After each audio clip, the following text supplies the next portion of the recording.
আপনাদের সবাইকে নমস্কার। আমি সুকৃতি রঞ্জন বিশ্বাস। আপনারা গতকালের টেলিভিশন খবরে শুনেছেন এবং আজকের আনন্দবাজার পত্রিকা বা হয়তো অন্যান্য বিভিন্ন পত্রিকায় আপনারা পড়েছেন যে K-19 আইন অনুযায়ী 14 জনকে নাগরিকত্ব দেওয়া হয়েছে এবং এই 14 জনই প্রথম K-19 অনুযায়ী নাগরিকত্ব পেলেন। এই খবরটা আজকে আনন্দবাজার পত্রিকায় বেরিয়েছে। আমরা গত ডিসেম্বর মাসের 19 তারিখে দিল্লিতে অধীর রঞ্জন চৌধুরীর বাড়িতে ওনার সঙ্গে আমরা দেখা করেছিলাম। দেখা করে দীর্ঘ কথা হয়েছিল আমাদের সাথে এবং সেই সময়ে অধীরবাবু এই যে পাকিস্তান থেকে আসা যে সমস্ত উদ্বাস্তু মানুষ বিভিন্ন জায়গায় বসবাস করছেন দিল্লির আশেপাশে, তাদের কিছু করুণ কাহিনীর কথা আমাদের শুনিয়েছিলেন। আমার যতদূর মনে পড়ে তিনি বলেছিলেন যে হয়তো কোনো এমপিদের টিম হতে পারে, আমার স্পষ্ট মনে নেই। তিনি ওই সমস্ত উদ্বাস্তুদের সাথে দেখা করেছেন, কথা বলেছেন, আর সেই অভিজ্ঞতার কথা বলেছিলেন যে তারা অত্যন্ত করুণ অবস্থার মধ্যে বসবাস করছেন, খুব খারাপ অবস্থার মধ্যে তারা আছেন এবং এমনকি তারা নাকি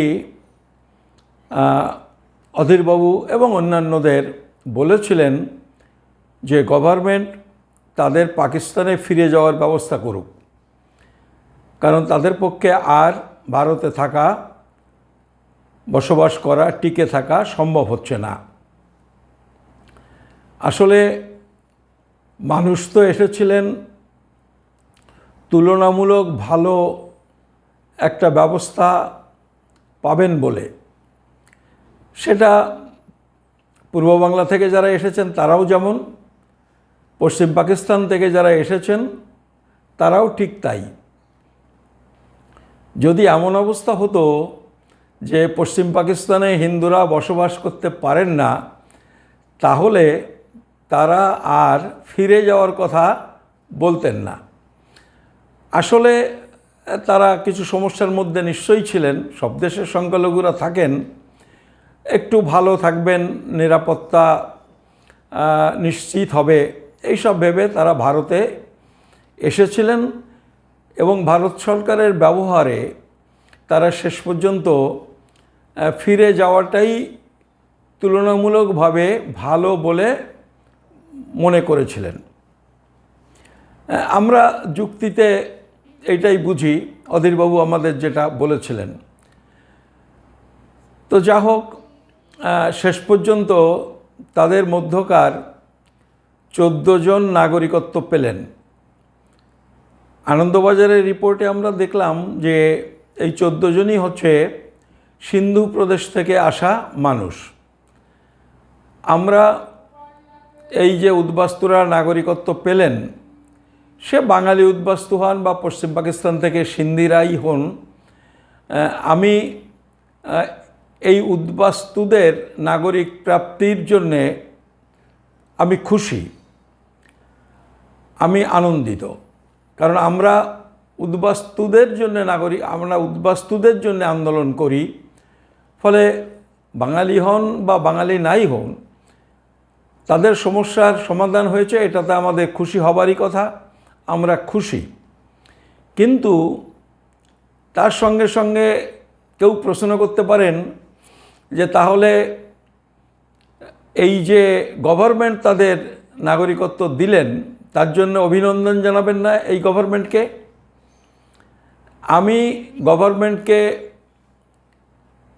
এই 14 জনকে নাগরিকত্ব দেওয়ার জন্য অভিনন্দন জানাচ্ছি না।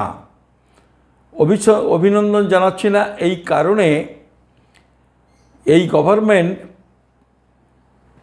আসলে এই 14 জনকে নাগরিকত্ব দিলেন কত বছর পর?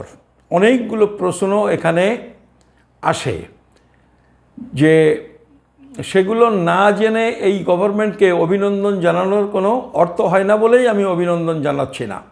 যদি কোনো দিন অভিনন্দন পাওয়ার মতো অবস্থা তৈরি হয়, নিশ্চয়ই গভর্নমেন্টকে অভিনন্দন জানাবো। সেই প্রশ্নগুলো হলো এই, যে ওই যে দিল্লিতে যমুনার ধারে ওই মঞ্জু কি টিলা যেটা লেখা হয়েছে, আমি ওই এলাকায় গেছি এবং এইটা আমি তাদের সাথে গিয়ে দেখা করেছি তা নয়, আমি কোথায় তারা থাকেন, কোন এলাকায় তাকে থাকার ব্যবস্থা করা হয়েছে, আমি দূর থেকে আমরা কয়েকজন বন্ধুবান্ধব গিয়ে সেটা দেখে এসেছি। আমি জানি ওটা ওই যমুনার ধারে এইসব জায়গাগুলোতে তারা আছেন, অত্যন্ত কঠিন অবস্থার মধ্যে দিয়ে কিছু মানুষ আছেন, সেই 71 সালের শরণার্থী ক্যাম্পের মতোই অবস্থা বলতে গেলে। তো যাই হোক, এই 14 জন নাগরিকত্ব পেলেন, যে প্রশ্নগুলো আসে এখানে আসলে মোট কতজন মানুষ আছেন, কত মানুষ আবেদন করেছেন, এইটা জানা দরকার। তাহলে বোঝা যাবে যে অভিনন্দন পাওয়ার মতো কিছু করেছেন কিনা গভর্নমেন্ট। একটা প্রশ্ন, যে তারা কত মানুষ আছেন, তার মধ্যে থেকে মাত্র 14 জন নাগরিকত্ব পেলেন। তারা কতকাল ধরে ওখানে আছেন নাগরিকত্বের জন্যে, তারা কতকাল ধরে তারা ওখানে চেষ্টা করছেন, তারা কত বছর আগে এসেছেন, কত বছর আগে এরা আবেদন করেছেন, এসেছেন যেমন আবেদনও করেছেন, কত বছর আগে সেটাও জানা দরকার। এরা পাসপোর্ট নিয়ে এসেছিলেন কিনা, কারণ আমরা জানি যে এই বাংলাদেশের সাথে বর্ডার আর পাকিস্তানের সাথে বর্ডার এবং বর্ডার পারাপার, এটার মধ্যে একটা পার্থক্য আছে। এখানে যেমন বিনা পাসপোর্টে মানুষ স্বাভাবিকভাবেই দীর্ঘকাল ধরে যাতায়াত করতেন, এখন অনেকটা কমেছে, সেইটা পশ্চিম পাকিস্তানে হয় না। ফলে তারা পাসপোর্ট নিয়ে এসেছিলেন কিনা এই প্রশ্নটাও একটু জানা দরকার। তাহলে আসলে সেখানে কি হয়েছে এটা বোঝা যাবে। আর একটা প্রশ্ন অনেকেই করবেন, ইতিমধ্যেই করেছেন, সকাল থেকে বোধহয় 4 জনের টেলিফোন পেয়েছি, তার মধ্যে একটা টেলিফোন আমার ঘুম ভেঙেছে, সেই টেলিফোনেই তিনি টেলিফোন করেছেন খুব ভোরে। তিনি ঠাকুরনগর থেকে আমাদের এক মাস্টারমশাই, তিনি টেলিফোন করেছেন, টেলিফোন করে আমাকে জানতে চেয়েছেন, এবং এইটা তার প্রশ্ন শুধু নয়, আরও 3 জন টেলিফোন করেছেন, হয়তো আরও অনেকে করবেন, সকালবেলা বলে হয়তো করেননি, আরও অনেকে করবেন। এবং যারা টেলিফোন করবেন না তাদের মনেও একটা প্রশ্ন আছে যে এরা 31,313 জনের কেউ কিনা, মানে ওই যে 31,313 জন জেপিসি রিপোর্টে যাদের কথার উল্লেখ আছে, এরা এই 14 জন সেই 31,313 জনের মধ্যকার মানুষ কিনা। এইসব প্রশ্নগুলো মানুষের মনে ঘুরপাক খাবে। আমার মনেও এই প্রশ্নগুলো ঘুরপাক খাচ্ছে। এখন আমাকে কেউ কেউ জানতে চাইছেন, এই কারণে আমরা এই আন্দোলনটা করি, এটা নিয়ে ভিডিও তৈরি করি, একটু খোঁজখবর রাখি এই কারণে। কিন্তু আসলে এই প্রশ্নগুলোর উত্তর আমার কাছে নেই, আমি জানি না, এবং আমিও জানতে চাই।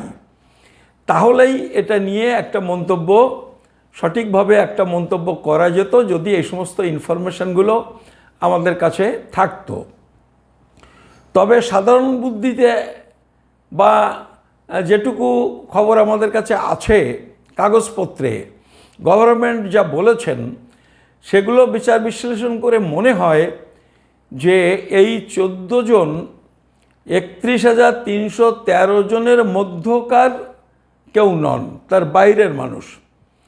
কারণ 31,313 জন যারা, আপনারা জানেন যে এর আগে অন্তত 3টে গেজেট নোটিফিকেশন করেছে ভারত সরকার। গেজেট নোটিফিকেশন করে রাজস্থান, গুজরাট এবং পাঞ্জাবে বিভিন্ন জেলার ডিএমকে অথরাইজ করেছিলেন যে ওইখানে যাদের আবেদন পেন্ডিং আছে তাদের আবেদনগুলো খতিয়ে দেখে দ্রুত তাদের আবেদনপত্র নিষ্পত্তি করা বা নাগরিক সার্টিফিকেট দিয়ে দেওয়া।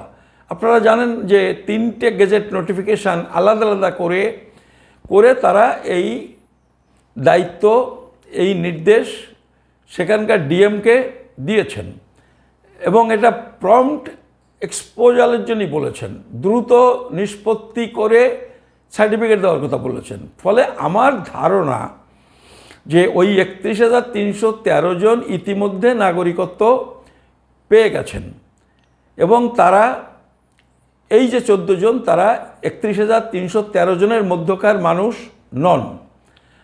আর আইন ব্যাখ্যা করলে এটা বোঝা যায় যে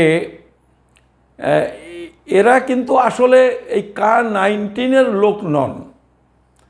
মানে অনেকে বলছেন যে K-19 ওই 31,313 জনের কেবল নাগরিকত্ব দেওয়ার কথা বলা হয়েছে। আমি তো প্রথম থেকে তার সাথে একমত নই। আমি মনে করি K-19 অনুযায়ী যাদের নাগরিকত্ব দেওয়া হবে তার মধ্যে এই 31,313 জন পড়েন না, এরা তার বাইরের মানুষ। কেন বলেছি শুনুন, আমি আরেকবার এটা আপনাদের পড়ে শোনাই। দেখুন, এটা তো দেখতে পাচ্ছেন,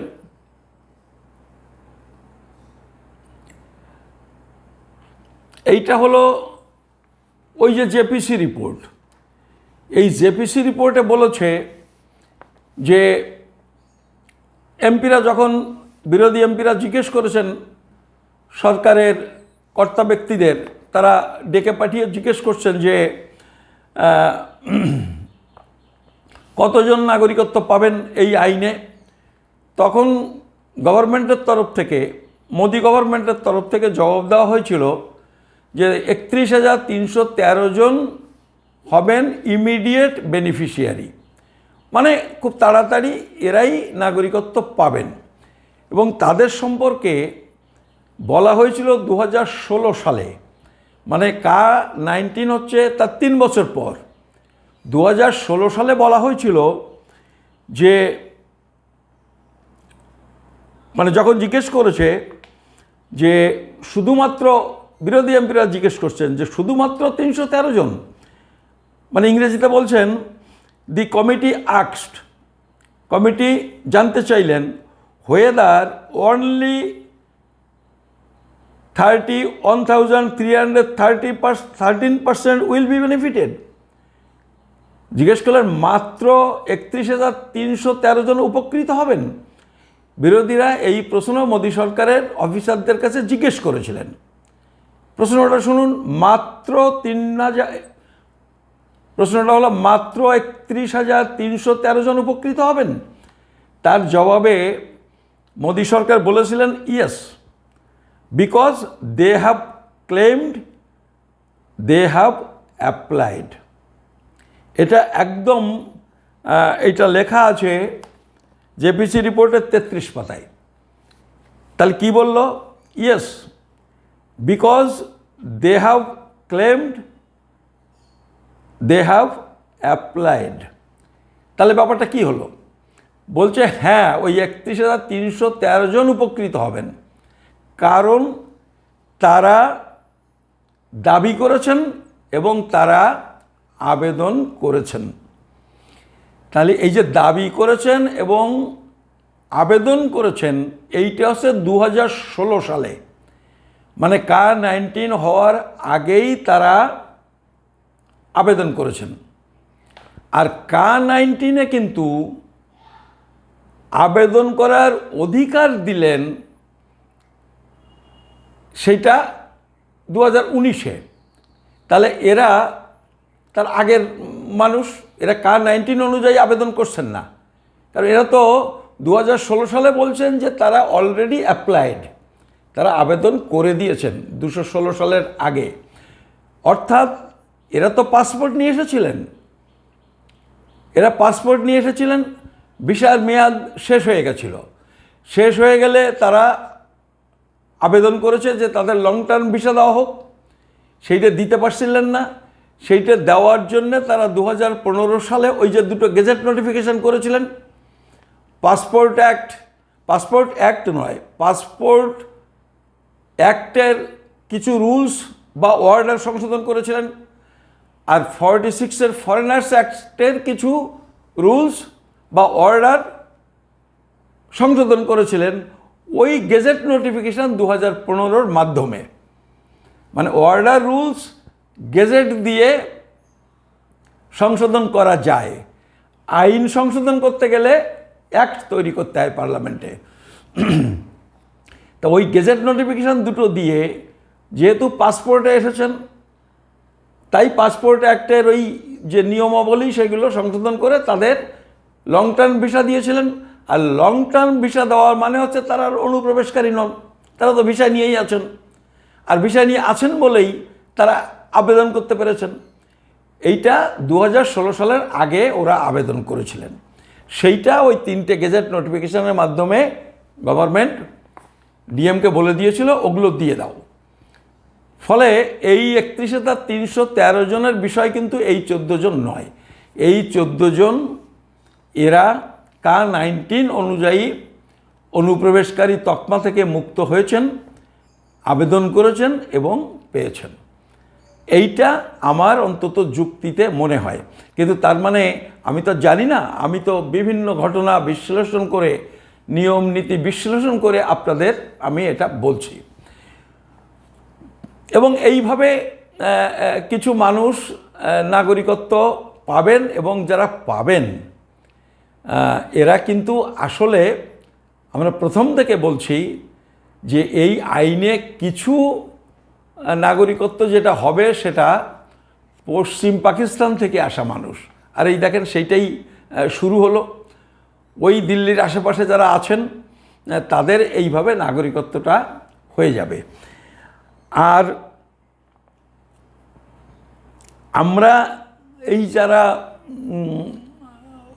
এই যে ইতিমধ্যে নাগরিক অধিকার ভোগ করি, ভোটার তালিকায় নাম আছে, পাসপোর্ট আছে, ইত্যাদি ইত্যাদি, আমাদের রেশন কার্ড আছে, এই যেগুলো দেখেন সেটা কিন্তু এই 33 পাতায় বলেছেন যে ট্রাইব্যুনাল আর already there to identify if any of them, মানে এই যাদের ভোটার কার্ড, আধার কার্ড ইত্যাদি আছে, if any of them has obtained it, এইগুলো সংগ্রহ যদি করেছেন বাই ফ্রডুলেন্ট মিনস, মানে এই যে ভোটার কার্ডে নাম তুলেছেন, আধার কার্ড, রেশন কার্ড পেয়েছেন, এটা যদি মিথ্যে কাগজপত্র, মিথ্যে ডিক্লারেশন দিয়ে পেয়ে থাকেন, তাহলে কিন্তু এটার জন্যে বলছেন ট্রাইব্যুনাল বা কোর্ট আছে সেগুলো বিচার করবার জন্যে। ফলে এইগুলো পেয়ে গেলেই ব্যাপারটা মিটে গেল এরকম কিন্তু নয়, যেটা এখানে কিন্তু মোদি গভর্নমেন্ট বলে দিয়েছেন। এই জন্যেই নাগরিকত্ব নেওয়া দরকার, নাগরিকত্ব অর্জন করা দরকার। তাহলে আমরা দেখতে পাচ্ছি যে এই 14 জন নাগরিকত্ব পেলেন। এখন বাঙালিদের কি হবে? প্রশ্নটা হচ্ছে বাঙালিদের কি হবে। দেখেন ওরা এসেছে, পাসপোর্ট করে এসেছে, এই লোকগুলো লং টার্ম ভিসা পাননি, ওই 31,313 জনের মধ্যে না, লং টার্ম ভিসা পাননি, ভিসার মেয়াদ শেষ হয়ে গেছে, তারা এখানে বসবাস করছেন, ফলে তারাও ইল্লিগাল মাইগ্রেন্ট। তারা K-19-এ এইবারে আবেদন করার অধিকার পেয়ে গেলেন, আগে ইল্লিগাল হয়ে যাওয়ার জন্য আবেদন করতে পারছিলেন না, তাই তারা এবার করেছেন, পেয়ে গেলেন। এবং এরা যখন করেছেন তখন ওই পুরনো পাসপোর্ট জমা দিয়ে দিয়েছেন, তারা ওই 9টা যেটা সেটা তাদের পক্ষে অসুবিধা হয়নি, কারণ তারা তো পাসপোর্টে এসেছিলেন, তারপরে থেকে গেছেন। পাকিস্তান থেকে বিনা পাসপোর্টে মানুষ এখানে আসেন না, ফলে তাদের এই সমস্যা হয়নি। আর আমাদের এই যে এইটা করেছে, রুলস যেটা করেছে, সেটাতে দেখেন এটাতে কিন্তু পরিষ্কার বলছে এটা 3 পাতাতে দেখবেন। এটা তো অনেক পাতার রুলস, তো রুলসটা কত 66 পাতা না কত না 38 পাতার রুলস।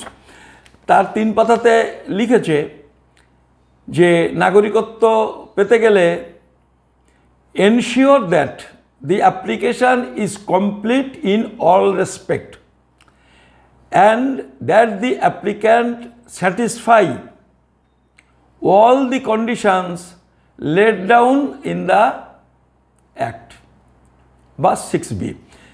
তাহলে কি বলছে যে ওই যে বলছে না যে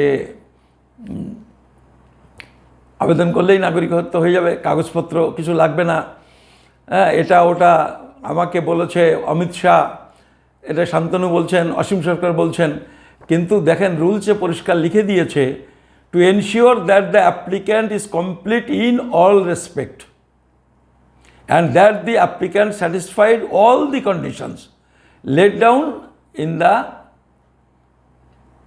সেকশন 6B। এবার 6Bতে কী কী লাগবে সেটাও এই 6Bতে বলে দিয়েছে, সেটাও একটু দেখে নিন কতগুলো ডকুমেন্ট লাগবে। এইগুলো একদম পরিষ্কার দেখেন, আপনারা যদি পড়তে পারেন।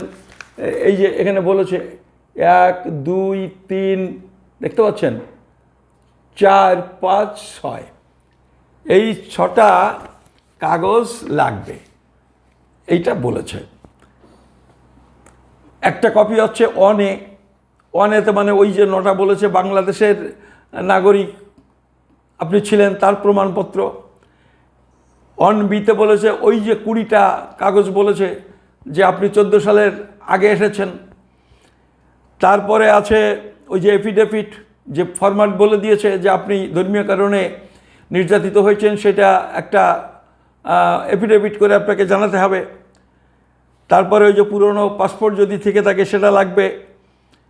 তারপরে ভ্যালিড রেসিডেন্সিয়াল পারমিট লাগবে।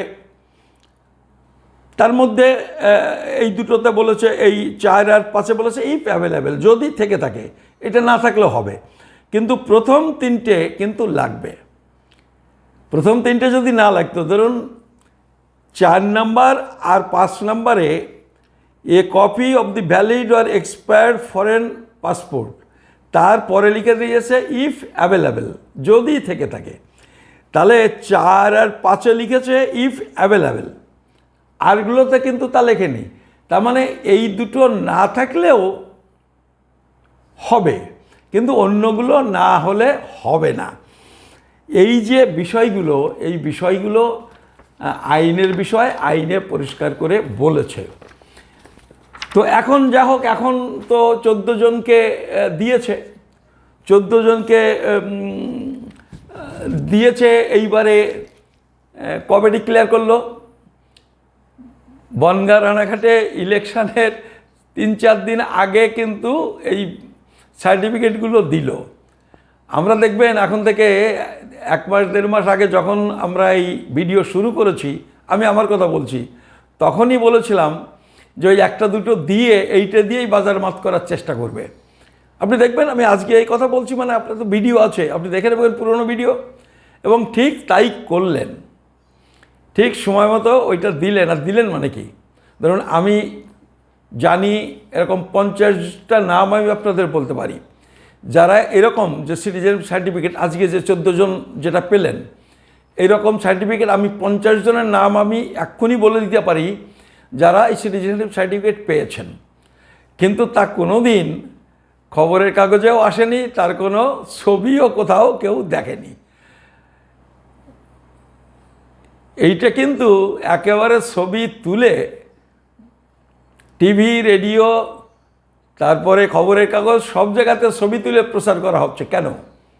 14 জনের নাগরিক সার্টিফিকেট পেয়েছে, তো এত প্রচারের প্রয়োজনটা কেন? আসলে ওই প্রচারটা করার জন্যেই তারা এই সময় এই সার্টিফিকেটগুলো দিয়েছে। ছিল নিশ্চয়ই, তাদের ডকুমেন্ট ছিল, না হলে দিতে পারেনি। বাছাই করে ওই যে বললাম মোট কতজন আছে ওই এলাকায় সেটা দেখুন, কত হাজার, তার মধ্যে থেকে 14 জন যাদের দেওয়া যায় সেটা বেছে বেছে করেছেন। সেটা মোট কতজন আছেন, কতজন অ্যাপ্লাই করেছেন, সেটা জানতে পারলেই আমরা বলতে পারতাম, সেটা যখন জানতে পারবো তখন আপনাদের বলবো। কিন্তু এইটা প্রচার করছেন এবং ঠিক এই সময়ই এটা করলেন, এইটা প্রচারে সুবিধা পাওয়ার জন্যে। এখন প্রশ্ন হলো যে ধরুন 14টা অ্যাপ্লিকেশান দিতে লাগলো, 11ই মার্চ এই আইন চালু হয়েছে, আমি ধরে নিচ্ছি 11ই মার্চ তারা আবেদন করেছে। আবেদন করলো, 2 মাস লাগলো 14 জনের নাগরিক সার্টিফিকেট দিতে। তাহলে বছরে কতগুলো দিতে পারবে? আমি এই রেটে ধরছি, নিশ্চয়ই এর কম বেশি হবে, তবু আমি একটা হিসেব করি। এবং এইটা দিয়েছে কিন্তু দিল্লিতে। দিল্লি কিন্তু ডাবল ইঞ্জিন সরকার, আপ সরকার আছে, কিন্তু ওর পুলিশ তো অমিত শাহর অধীনে, ফলে এটাতে লাগে পুলিশ এনকোয়ারি ইত্যাদি ইত্যাদি, ফলে ডাবল ইঞ্জিন সরকার বলা যায়। তা ডাবল ইঞ্জিন সরকার এই কাজটা করেছেন, তাতে কিন্তু 14 জনের নাগরিক সার্টিফিকেট দিতে লাগলো 2 মাস। আমি একটা ঐকিক নিয়মে যদি হিসেব করি, নিশ্চয়ই সেইটা মিলবে, আমি তা বলছি না, তবু তার একটা আন্দাজ তো পাওয়া যাবে, একটু আন্দাজ পাওয়া যাবে। তো 14 জন পেল 2 মাসে, বছরে কত হলো?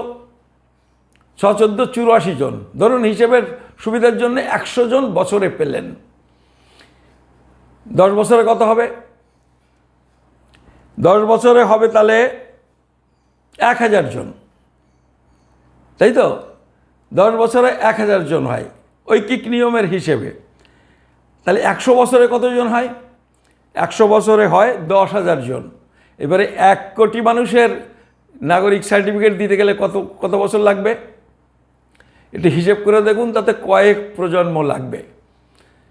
তাও এই 2 মাসের মধ্যে 14 জন হয়েছে কেবল কোনো রকমে বনগাঁ আর রানাঘাটের ইলেকশনের আগে এটা ডিক্লেয়ার করতে হবে বলে কোমর কষে গোটা ডিপার্টমেন্ট চেষ্টা করে এই 14 জনের সার্টিফিকেট ইস্যু করতে পেরেছে। আর অন্য জায়গায় আজকের কাগজেই দেখেন, ত্রিপুরায় ডাবল ইঞ্জিন সরকার, ত্রিপুরায় ডাবল ইঞ্জিন সরকার আমি আজকের কাগজেই দেখলাম। এই তো এখানে আমার কাছে আছে কাগজটা, আজকের আনন্দবাজার, আপনি দেখে নিন। আজকের আনন্দবাজারের হেডিং হলো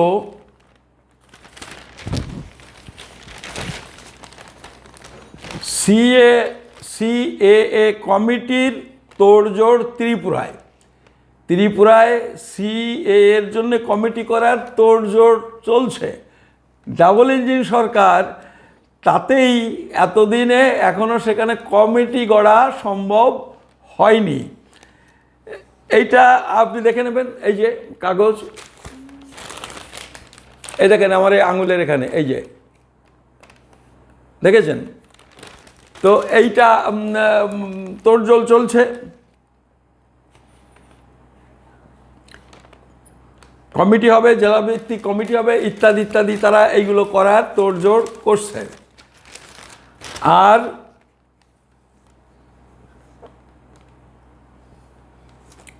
আনন্দবাজার তো জানেন একটু সবসময় বিজেপিকে একটু কোনো রকমে আড়াল আবডাল করে একটু সাপোর্ট দেওয়ার চেষ্টা করে।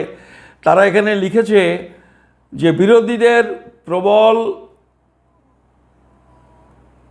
আপত্তিতে ওই আইন রূপায়ণ পিছিয়ে যায়। বিরোধীদের আপত্তিতে কোনো আইন কেন্দ্রে পার্লামেন্টে আটকেছে, এটা তো খুব ছোট ছোট ব্যাপার, এর থেকে অনেক বড় বড় ব্যাপার। মানে 370 ধারা বাতিল, তারপরে 3 তালাক বাতিল, তারপরে পেনাল কোড পাল্টেছে, তারপরে আমাদের যে শিক্ষানীতি পরিবর্তন, এসবই তো প্রবল বিরোধিতার জন্যে এই সমস্ত আটকে যায়নি। এ সমস্ত আসলে ভোটের আগে কোনো রকমে এইটা করে কিছু ভোট পাওয়ার জন্যই এগুলো করেছেন। এখন প্রশ্ন হলো যে কালকে থেকে কেন, আজকে থেকেই বিজেপি এখানে প্রচারে নেমে পড়বে যে এই যে নাগরিকত্ব হয়েছে, 14 জনকে নাগরিকত্ব হয়েছে, তা 14 জনের মধ্যে বাঙালি অন্তত 4টে লোক নেই কেন? 4টে বাঙালিকেও বোঝাতে পারলো না যে আইনে নাগরিকত্ব হবে। প্রশ্নটা হচ্ছে এই জায়গায়। একজনও, আমরা প্রথম থেকে বলছি, বাঙালিদের মধ্যে কেউ নাগরিকত্ব পাবে না। আর এইটাতে আবেদন করলে কিন্তু সমস্যা হতে পারে। আসলে যে সমস্যাটা হয়ে গেছে এই জায়গাতে, 2024 সালে যদি কোনো কারণে, এবং তার সম্ভাবনা কিন্তু প্রবল, বিজেপি হেরে যাওয়ার একটা সম্ভাবনা তৈরি হয়েছে। এখন তারা এইভাবে একটা মরিয়া চেষ্টা করছেন। তা আমি ধরে নিচ্ছি যে বিজেপি হেরে গেল। হেরে গেল। আমি দুটো দিকেই একটু বিচার করে দেখব। বিজেপি যদি হেরে যায় তাহলে এই K-19 কী হবে? বিজেপি সমর্থকরা, আপনারা একটু প্রশ্ন করবেন না যে 10টা বছর যখন আপনাদের হাতের সময় ছিল তখন আপনারা এটা করলেন না কেন? সদিচ্ছা থাকলে তারা আগেই করতো তো, তারা করেনি কেন? এটা করতে চায় না, এটা শুধু লেজে খেলাতে চায় বলে। ফলে হেরে গেলে তো সব গেল। আর যদি যান, জিতে গেলে এই যে আইন তারা করেছে, এই আইন যে কথা বলছেন কোনো কাগজ লাগবে না, কোনো কাগজ যদি সত্যিই না লাগে, সত্যিই যদি নাগরিকত্ব দিতে চান, তাহলে কেন 2014 সালটাকে ভিত্তিবছর করা হয়নি? কাগজ যখন লাগবেই না, বলে দিলেই হতো 2014 আগে যারা এসেছে তারা সবাই নাগরিক। তাতে তো ভোট আরও অনেক বাড়তো। আমি বিজেপিকে ভোট দেবেন এরকম যে লোকজন, তাদের বলছি যে সবাইকে যদি এমনিতেই দিয়ে দেবেন, তাহলে যদি নিঃশর্ত নাগরিকত্ব ঘোষণা করতো যে 2014 আগে যারা এসেছেন তারা সবাই নাগরিক, তাহলে তো ভোট অনেক বেশি হতো, এত কাঠখড় পোড়াতে হতো না। তা করেননি কেন? তার মানে হচ্ছে নাগরিকত্বটা তারা দেবে না। এইটা একটা বিষয়। আর দেখুন তাদের চরিত্রটা দেখুন। আমি এই একটা কাগজটা বলছি, এই নোটিশটা দিয়েছিল বিজেডি গভর্নমেন্ট। বিজেপি স্টেট গভর্নমেন্টে গেল বিজেপির সাথে উড়িষ্যায়, গিয়েই দেখেন তারা 28/12/2004 28/12/2004 3 ডিসেম্বর কার্যকরী হয়েছে 2003 সালের আইন। তার মাত্র 20 দিনের মধ্যে তারা নোটিশ জারি করে বলল যে উদয় সরকার, son of Lalita Sarkar, a Bangladeshi national at present residing in the district of Kendrapada should quit India within 30 days from the date of service of this notice. Otherwise, you will be deported from India. এটা কারা করেছিল? এরা আজকে বলছে, এরা এই যে 1551 জন, এর মধ্যে একজনের মুসলমান আছে। আজকে যে বলছে যে আমরা হিন্দুদের জন্যে, হিন্দুদের আর দেশ নেই, একমাত্র দেশ হচ্ছে ইন্ডিয়া, ফলে তারা এখানে আসলে আপনার নাগরিকত্ব দেবো না, তো কী হবে? আজকে এই যে কথা মোদি এবং অমিত শাহ বলছেন, এই নোটিশ কারা দিয়েছিল? কথা কাজে একটু মিলটা দেখুন। এই নোটিশ কারা দিয়েছিল? এটা হচ্ছে কেন্দ্রপাড়া। আপনারা দেখুন এই নোটিশটা কোথাকার? এই নোটিশটা ওই উড়িষ্যা জেলার। এটা হচ্ছে নবরঙ্গপুর জেলা। নবরঙ্গপুর জেলাতে ভাষাটা একটু আলাদা করেছে, নোটিশ আলাদা। মানে নোটিশ একই, দেখুন ভাষাটা কি। ওটাতে তো বলেছে তোমাকে আইডেন্টিফাই করেছি, তোমাকে পার করে দেবো, তোমার কোনো কাগজপত্র দেখানোর সুযোগ দেয়নি। কিন্তু এই ডিএম বা এই জেলাতে তারা কি লিখেছে শুনুন। During enumeration of Bangladeshi staying in India, it has been found that you have arrived from Bangladesh and staying in India from the year 1975. ডেটটা দেখুন, from the year 1975. As per government instruction Bangladeshis who came to India after 16/12/1971, মানে বাংলাদেশের বিজয় দিবস 1971 সালের 16ই ডিসেম্বরের পরে যারা এসেছেন with valid document or without valid document but have staying unauthorisedly should be deported immediately. পরের প্যারাগ্রাফে বলছে you are therefore directed to appear before the undersigned in his office room at Collectorate Navrangpur on 11/12/2005, 11/2/2005, 2005 সালের 11ই ফেব্রুয়ারির মধ্যে 11ই ফেব্রুয়ারি at 11 AM with all relevant documents in support of your stay for A detailed enquiry. এটা BJP উড়িষ্যাতে গিয়েছিল, নাম কি, কাকে দিয়েছে? অনিল চন্দ্র রায়। অনিল চন্দ্র রায়কে দিয়েছে, মুসলমান নয়।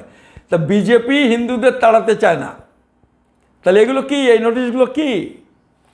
ফলে ওই হিন্দু টিন্দু যা বলছেন, ওই হিন্দু বাঙালি হিন্দু নয়, ও হিন্দু মতুয়া হিন্দু নয়, ও হিন্দু নমশূদ্র হিন্দু নয়, ও হিন্দু এই উদ্বাস্তুদের মধ্যে যারা এসেছেন অধিকাংশই, পরবর্তীকালে যারা এসেছেন অধিকাংশই নিম্নবর্ণীয় মানুষ। বিজেপির ভাষায় এগুলো হিন্দু নয়। ফলে সাবধান হন। আর এই 14 জনকে নাগরিকত্ব দিয়েছে মানে আপনারা এখানে পাবেন, এর কোনো কারণ নেই। এবং এই প্রচারে আপনারা বিভ্রান্ত হবেন না। আর আমি আপনাকে বললাম, তবুও আমি ধরে নিলাম যদি এরা নাগরিকত্ব দেয় তাহলে আপনার 100 বছর আপনাকে অপেক্ষা করতে হবে, তার আগে নাগরিক সার্টিফিকেট পাবেন না। বিশেষ করে ইয়াং জেনারেশন যারা পাস করে বেরোবার পরে 4-5টা বছর হচ্ছে চাকরি বাকরি পাওয়ার চেষ্টা করার সময়, সেই বয়স পার হয়ে যাওয়ার পর এই সার্টিফিকেট আপনি কি করবেন? দিয়ে জল খাবেন? কারণ এরা তো তাড়িয়ে দেবে না বলছে। ওই যে বলেছি 3 রকমের নাগরিক বানিয়ে ফেলেছে, যারা এখানকার নাগরিক, যারা সব সুযোগ সুবিধা পাবেন। 2014 সালের আগে যারা এসেছেন তারা ভারতে বৈধ বসবাসকারী, কিন্তু বেনাগরিক, চাকরি বাকরি হবে না, ভোটার তালিকায় নাম কাটা যাবে, পাসপোর্ট হবে না, যে আপনি এখান থেকে একটা পাসপোর্ট করে চলে যাবেন অন্য বিদেশে, সেটাও আপনি পারবেন না। আর 2014 পরে যারা এসেছেন হিন্দু বিরোধী মানুষগুলো 2014 পরে যারা এসেছেন তাদের তো রামচন্দ্রের ভোগে ফেলে দিয়েছেন। ফলে ওই হিন্দু হিন্দু বলে যেসব কথা বলছেন এগুলো হচ্ছে মিথ্যে আবেগ সৃষ্টি করে আপনার ভোট আদায়ের কৌশল। ফলে এই কৌশলে, এই ধাপ্পায় আপনি পা দেবেন না। আপনাদের কাছে এই আবেদন জানিয়ে আজকের এই ভিডিও আমি এখানে শেষ করছি। আপনাকে নমস্কার, ধন্যবাদ।